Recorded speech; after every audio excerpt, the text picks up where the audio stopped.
할랜드 핸더슨이라는 사람이 있었습니다. 그는 1890년 뉴욕에서 태어나 3남매 중 장남으로 태어났습니다. 그런데 그가 6살 되던 해에 아버지가 돌아가셨고요. 어머니를 대신하여 두 동생을 돌봐야 했습니다. 그러던 그가 12살가 되던 해에 어머니가 가족 곁을 떠나게 됩니다.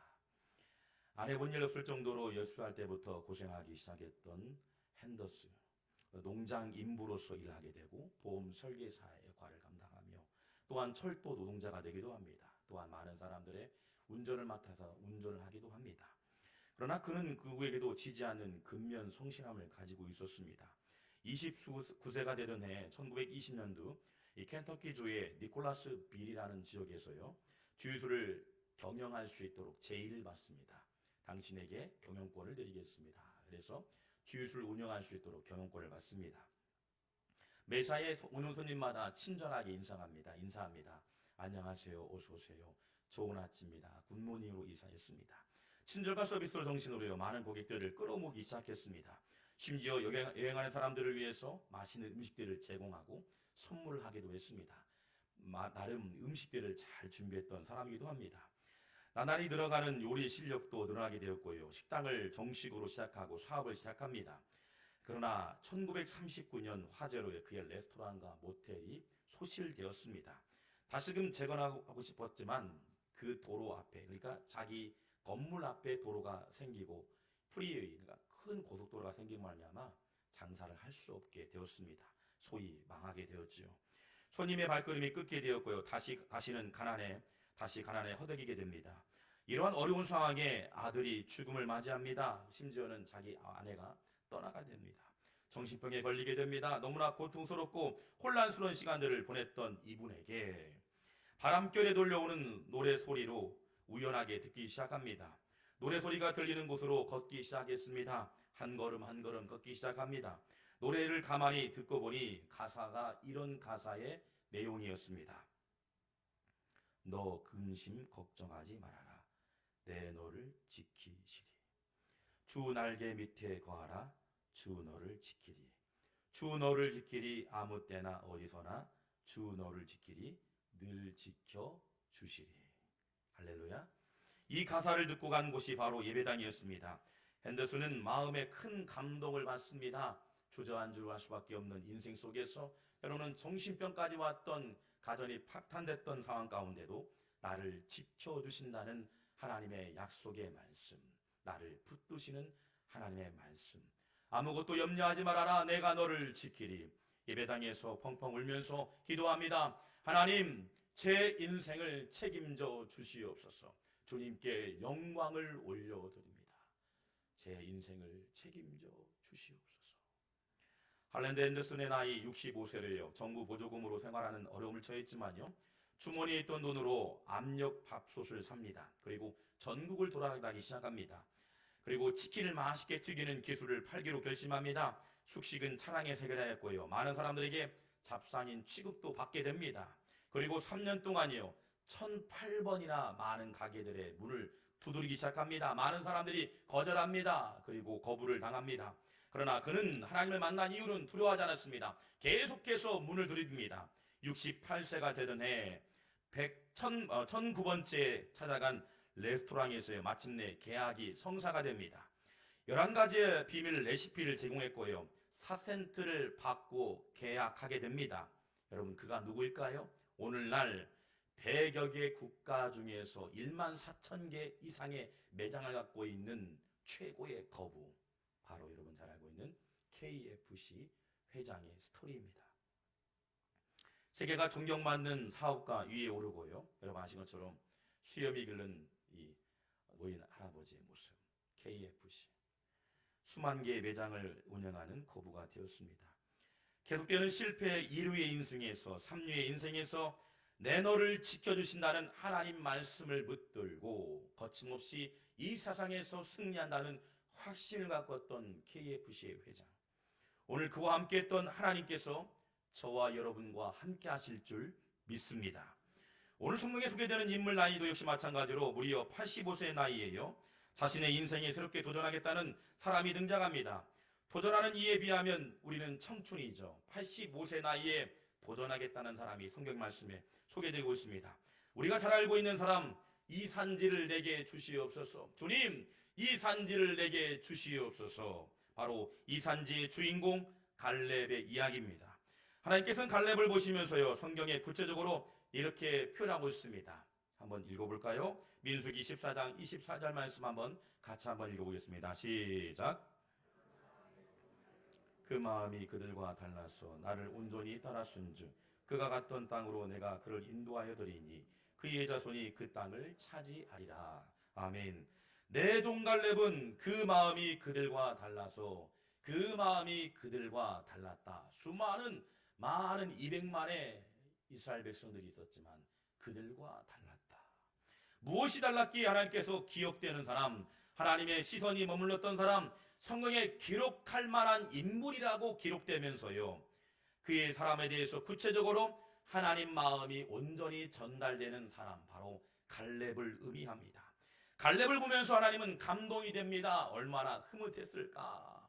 많은 사람들과 다르게 기억되는 사람, 하나님의 의미의 사람, 얼마나 감동이 될까요? 얼마나 감동이 되었기에 성경에 기록되어서 오늘날 후대들에게 많이 열거가 되고 소개가 되었을까? 여러분, 그렇다면 하나님께서 갈렙을 보시면서요, 기뻐했던 원리에 대해서, 하나님께서 왜 갈렙을 보면서 갈렙에 무엇이 있었기에 그렇게 기뻐했을까? 하나님의 기뻐하는 원리에 대해서 한번 같이 나누고자 합니다. 하나님께서 기뻐하는 사람 갈렙에게는 하나님의 주권을 전적으로 인정했던 사람이었다는 사실입니다. 하나님의 주권을 전적으로 인정했던 사람이었다. 모든 주권이 하나님께 있었다. 오늘 소개되는 성경의 배경은 이스라엘 백성들에게는 매우 비관적인 상황입니다. 낙관이라는 건 찾아올 수 없는 상황이었습니다. 가나안 땅을 정탐하고 개척해야 하고 계속적으로 전쟁해야 합니다. 아이성 전투, 심지어는 여리고 전투, 심지어는 아낙 자손이 있는 헤브론 땅에 서 있은 장면이었습니다. 여러분, 생명을 부지할 수밖에 없는 어려운 상황 가운데도 나와 함께 하신다는 하나님의 약속의 말씀. 그러나 이러한 상황 가운데도 낙관적인 사람이 등장합니다. 그의 나이 85세의 나이로 은퇴할 나이인데도 불구하고 근사한 고백을 오늘 고백하고 있습니다. 그의 고백을 볼까요? 14장 우리 한번 10절 말씀 한번 읽어보겠습니다. 시작. 이제 보소서, 여호와께서 그 말씀을 모세에게 이르신 이스라엘의 광야에서 방황한 15년 동안을 여호와께서 말씀하신 대로 나를 생존하게 하셨나이다. 오늘 내가 85세로 돼. 아멘. 여러분, 그의 고백을 보세요. 광야에서 45년 동안 기나긴 광야의 생활을 했습니다. 그리고 가나안 땅에 입성하자마자 많은 것을 누릴 줄 알았습니다. 그런데 아이성이 있었습니다. 심지어 여리고성이 있었습니다. 아낙조선 거민이 있었던 여러분 헤브론 땅이 있었습니다. 그런데 보세요. 그 다음에 또 다른 고백을 보세요. 더욱 멋진 고백을 합니다. 아무리 초롱성부 같은 거대한 성이 있을지라도 그의 고백은 달랐습니다. 여호수아 14장 11절 말씀 한번 읽어볼까요? 같이 읽을까요? 시작. 모세가 나를, 여호수아 14장 11절 말씀입니다. 같이 읽을까요? 시작.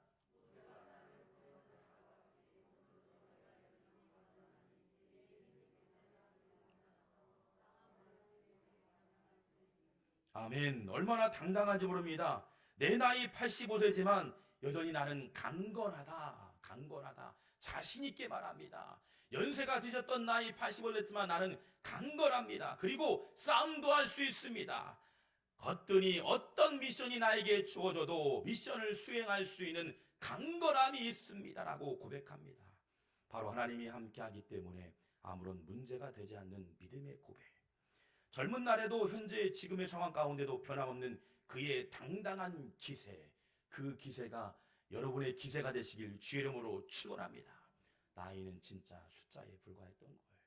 하나님이 함께하기 때문에 거친 세상에서 그 당당한 기세가 아이성 전투, 여리고성 전투, 아낙 자손이 있던 헤브론 땅을 취하게 되는 놀라운 하나님의 섭리를 경험하게 될 줄 믿습니다. 여러분, 그의 당당한 기세가요 곳곳에 소개됩니다. 그렇게 당당합니다. 연세가 드셨음을 가고요. 민수기 13장 30절 말씀에도 보니까요, 갈렙이 모세 앞에서 백성을 종용하게 하고 이르되 우리가 곧 올라가서 그 땅을 취하자 능히 이기리라 하니, 여러분 갈렙이 계속해서 능히 이기리라 하니 여러분 얼마나 당당합니까? 담대하게 선포한 사람이 누굽니까? 갈렙이었습니다. 강력한 군사력에 있던 애굽의 현장 가운데도 함께했던 하나님, 전혀 기세가 등등했던 사람이었습니다. 그리고 수많은 성이 있었습니다. 그 성 앞에도 강력한 무기, 다름 아닌 하나님 말씀 붙들었던 갈렙의 정신이었던 겁니다. 이러한 갈렙이 주인공이었지만 모든 공을 여호수아에게 돌립니다. 여러분 민수기 있다 보면 참 우리가 이해할 수 없는 장면이 나오죠. 여러분 갈렙을 보면 기세가 당당하고, 여러분 아이성 전투, 여리고 전투, 심지어는 이 아낙 자손 앞에서도 이 가나안 땅을 점령하는 과정 속에서 많은 것들을 할애하고 대가를 지불했던 선봉했었던 사람이 갈렙이었어요. 그래서 모세 이후에 제2인자 하면 갈렙입니다. 실제요.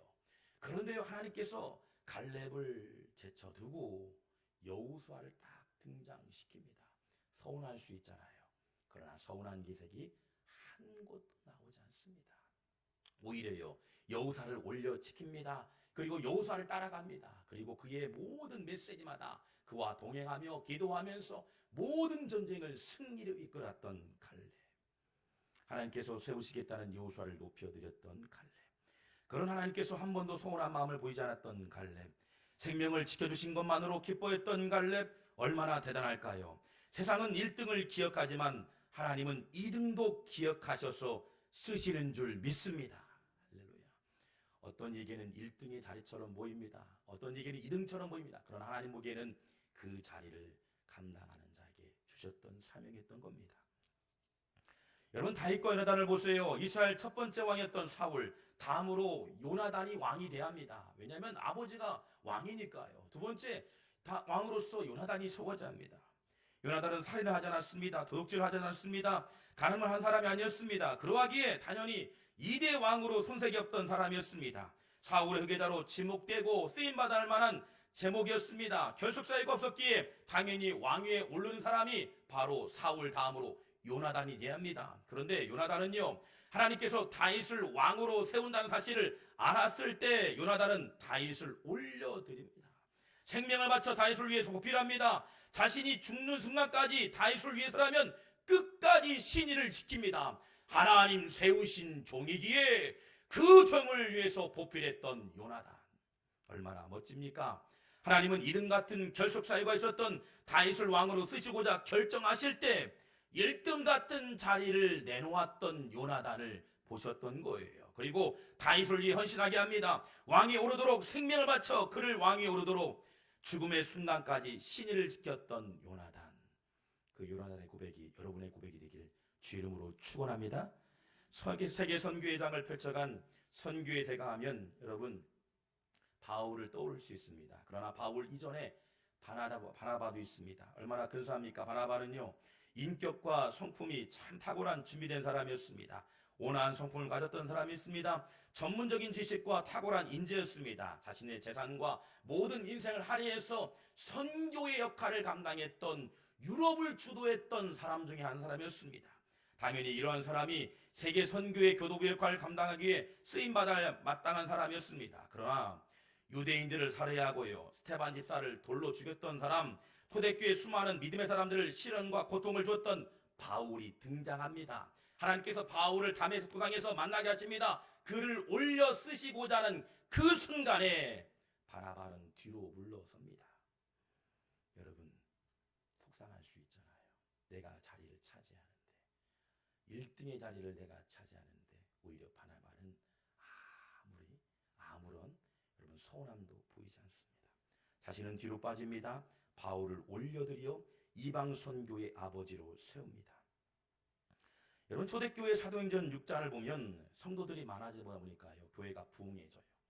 많은 사람들이 모였다. 숫자적으로 만학자들이 2만 명 이상, 예수님 가실 때마다 2만 명 이상 모였다. 심지어는요, 예수님 승천하신 이후에, 죽음 이후에도요, 수많은 사람들이 모였다라고 소개하고 있어요. 그래서 초대교회가 계속해서 부흥이 일어나다 보니까요, 사람을 세우기로 합니다. 임직을 하는 장면이에요. 사도행전 6장을 보면요. 그런데 세상적으로요, 당시에 세가족과 같은 헬라파 사람들이 소수였어요. 그런데 임직의 결과가요, 세가족과 같은 헬라파 사람들이 임직에 많이 등거가 됩니다. 등거가 돼요. 당시의 주도권이요, 히브리파 사람들 다수였던 신앙의 연수가 있었고요.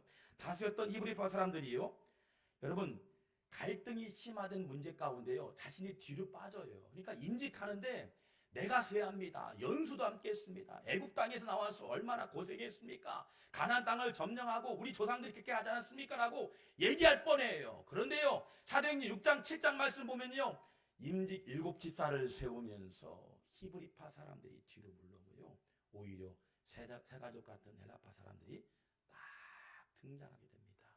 여러분, 얼마나 뒷모습이 아름다운 모습일까요? 그런 결과가요, 뒤로 빠지고 사람들을 세웠더니 이런 결과가 사도행전 6장 7절에 일어납니다. 한번 읽어볼까요? 시작.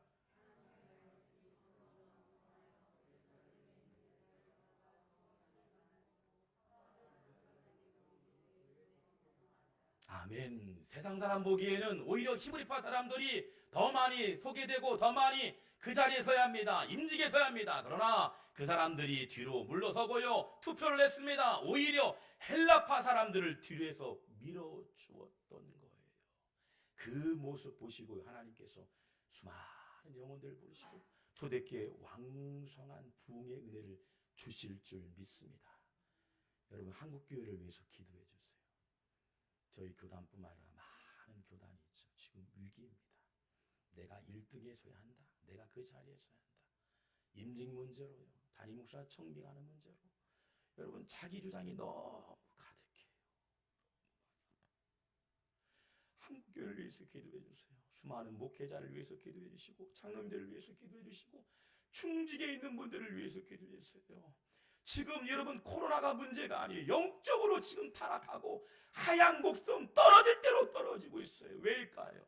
너무나 부패했어요. 타락했어요. 기만하고 있어요. 교만이 지금 이고 있어요. 여러분, 기도할 때라는 거예요. 그러나 초대교회는 달랐습니다. 내가 서야 할 자리를 알았어요. 그 자리가 내가 아니라 헬라파 사람들이 세워져야 한다. 하나님 나라 유업을 위해서 생명을 걸고 그를 뒤를 봐주면서요, 그들을 세웠던 초대교회, 그 초대교회가 오히려 왕성하게 부흥한 줄 믿습니다. 할렐루야. 교회는 그런 교회가 돼야겠죠. 세상의 이류 같은 사람들을 통해서 하나님은 기억하고 쓰시는 줄 믿습니다. 그러나 이류 같은 갈렙에게요, 왜 그를 사용하셨을까? 이유가 무엇일까? 그에게 무슨 이유가 있을까요?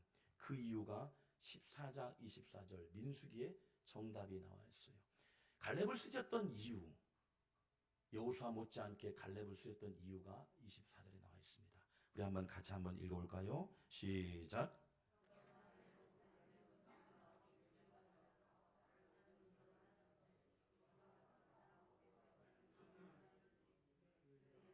그 땅을 차지하리라. 아멘. 비관적인 환경과 상황이었지만 낙관적인 한 사람을 통해서요, 거대한 안악 자손이 지키고 있는 헤브론 땅을 주셨습니다. 내가 밟고 있는 모든 땅을 주겠다라고 약속하셨어요. 24년 전에 약속했던 그 약속의 말씀이 현실화돼요. 심지어는 오늘 본문에 보면, 하반절에 보면 여러분, 전쟁을 하지도 않고도 그 땅을 얻게 됩니다. 헤브론 땅을요. 하나님 막으시는 거예요. 전쟁도 막으시고요, 하나님 그들의 길을 형통하게 하십니다. 왜일까요? 한 사람의 믿음, 그리고 수많은 사람들이 배후에서 기도했던 중보의 열매가 열매로 맺게 됩니다. 여러분, 갈렙은 헤브론 땅을 얻게 된 이유가 바로 어떤 이유일까요? 하나님을 온전히 따랐기 때문이었습니다. 온전히 따랐은즉 온전히 따랐다라고 소개하고 있어요. 온전하다는 건 뭘까요? 곁눈질하지 않았다는 겁니다. 대충 살지 않았다. 주어진 사역의 현장에서 누가 보든 보이지 않든 대충 살지 않았다. 세상 사람들과 똑같이 흥청망청 살지 않았다. 대충 살지 않았다라고 소개하고 있어요. 그래서 하나님 나라 확장을 위해서라면 오직 한 가지, 생명을 걸고 싸움에 있던 갈렙, 그를 사용한 줄 믿습니다. 어제 늦가기 친구가 결혼했습니다. 친구 중에서 가장 늦게 결혼한 친구 있는데, 전남 완도에서 아버지가 큰 미역 김농장을 했던 사람이었습니다. 그 친구는 성균관대 법대를 나왔고요, 법조인이 되어서 많은 사람들을 도와주겠다. 그리고 돈을 많이 좀 벌어서 아버지가 조합장을 나왔는데 떨어졌어요. 몇 번 떨어지다 보니까 가정의 기세가 더 이렇게 어려워지게 되고 돈을 많이 벌겠다는 마음을 가지고 성균관대 법대에 들어갔습니다. 그런데 계속해서 아이들을 가르치고 싶다는 마음이 든 거예요. 마음속에서 사랑하는 아들아, 아이들을 위해서 많이 섬겼으면 좋겠다. 그래서 법대를 다니면서 도서를 구입해야죠. 또 강의를 들어야죠. 수업료를 준비해야죠. 그래서 친구 대학교 다닐 때 그 친구는 계속해서 아르바이트하고 그리고 과외를 하는데요. 학생들의 과외를 하다 보니까 성적이 막 오르는 거예요. 그 친구가 실은 신학을 공부했어요. 신학을 공부하고 중간에 잠깐 어렵다 보니까 마음이 아팠죠. 근데 이 친구가 참 인텔리합니다. 근데 이 학생들이 만난 학생보다 공부를 가르치기도 하지만 믿음으로 인격으로 가르쳤어요. 그러니까 소문이 안 날 수가 없습니다. 강남에서 많은 학생들이 올려오기 시작합니다. 학부모에게 소문이 나요. 지금은 참 근사하게 학원도 있었고 많은 선생님도 거느리게 되는 선생님이 되고 원장님이 되었고 얼마나 감사한지 몰라요. 근데 수업료도 그렇게 비싸지 않아요. 학생들에게 부모님에게 소문이 나고 학원을 운영하게 되었고요. 더 많은 학생들을 가르치는 것이 매사에 기쁨이 있었대요. 그래서요, 전화할 때마다 기쁨의 목소리를 내요. 너무 기쁘다고, 감사하다고, 나를 인도하신 하나님 너무 감사하다고, 내가 다른 길로 갔으면 이렇지 않을 텐데 아이들 만날 때마다 기쁜 거예요. 기쁜 거예요. 불편한 말 한마디를 하지 않습니다. 근데 그 친구가 이렇게 이야기합니다. 어린 친구들이 비록 어머니의 주머니에 나오는 돈으로 학원에 다니는데 그 부모님은 아이들 뒤에서 수고하고 땀 흘려 고생하는 돈 대충 가르치지 않는다. 적어도 성적과 인성은 바꾸어 가도록 기도하고 주어진 삶의 장에서 묵묵히 내게 주어진 역할이 사명이기 때문에 대충 가르치지 않는다. 그 말을 듣고 제 머리에 뒤통수를 딱 맞았어. 그래, 넌 그래서 내 친구다. 돈보다도 아이들을 위해서 섬기고 사랑하는 마음을 위해서 강의할 때마다 기도하고 헌신했던 너의 발자취 가운데 하나님의 은혜가 있을 거야. 어제 결혼식을 딱 갔는데요. 사람들이 너무 많이 왔어요. 너무 감사했어요. 아버지가 일찍 돌아가셨어요. 병환이 왔고 어머니도 병환이 왔고. 근데 수많은 인파가 깜짝 놀랐어요. 친구들이 놀랐어요. 이렇게 많이 사람 왔을까. 근데 학원에 있는 부모님도 오셨지만 그렇게 성실히 가르쳐주고 성실히 수고하는 부모님들의 그런 재정들을 그냥 여기지 않고 가르쳤더니요. 학원이 부흥이 되고 2호점, 3호점까지 확장되는 줄 믿습니다. 얼마나 대단할까요? 저는 기대합니다. 우리 송천마을 성도님 가운데도 학원을 운영하시고 기업을 운영하시고 또한 매사의 삶의 현장에서 열심히 수고하고 부단히 노력하는 그분의 마음처럼 그의 마음처럼 대충되지 않고 성실히 온전히 감당할 때 여러분에게 멋지게 헤브론 땅을 얻게 될 줄 믿습니다. 여러분 갈렙을 정의한 단어는 온전히 쫓았다라고 말합니다. 갈렙의 의미는 온전히 쫓았다, 대충 하지 않았다는 사실입니다.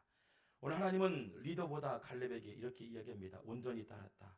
대충 적당히 따른 것이 아니라 온전히 따랐다고 소개하고 있습니다. 여러분 대충 할 때 그 헤브론 땅을 주시지 않았을 거예요. 헤브론 땅은 어떤 땅일까요? 아브라함이 묻혔고요. 이삭이 묻혔고 야곱이 묻힌 땅입니다. 그 땅이 뭘까요? 바로 하나님 말씀이 선명하게 들리는 헤브론 땅. 예루살렘 밑에 있는 그 헤브론 땅은 1000m 되는 고지였습니다. 아낙 자손이 있었던 땅이었습니다. 누구나 갈 수 있는 땅이었습니다. 그러나 그 땅을 주시옵소서. 믿음의 선친들이 묻혀있는 그 땅, 우리가 밟아야 할 그 땅, 언젠가는 그 약속이 성취될 25년 전에 약속했던 그 하나님 말씀이 현실화됐던 그 땅을 기대했던 거예요. 하나님 기대합니다. 소망합니다. 그 영적 고지를 탈환하는 그 땅을 갈렙에게 주시는 줄 믿습니다. 여러분 기억하세요. 여러분을 향한 하나님 계획이 있습니다. 이류 같은 실패한 인생의 세월이 있었습니까? 아니 삼류 같은 인생이 있었습니까? 때로는 부단히 고단되어지며 어려운 상황이 있었습니까? 여러분 온전히 주님의 영광을 위해 살아간다면 반드시 계획한 대로 여러분에게 헤브론 땅 이상의 땅을 주실 줄 믿습니다.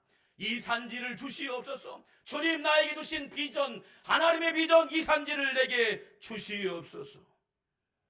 많은 사람들이 훌륭한 생각, 멋진 생각을 가진 사람들은 무수히 많습니다. 그러나 행동으로 옮기는 사람은 드물지요.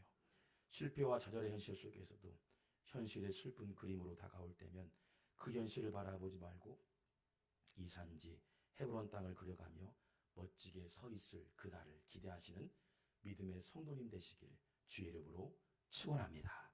기도하겠습니다.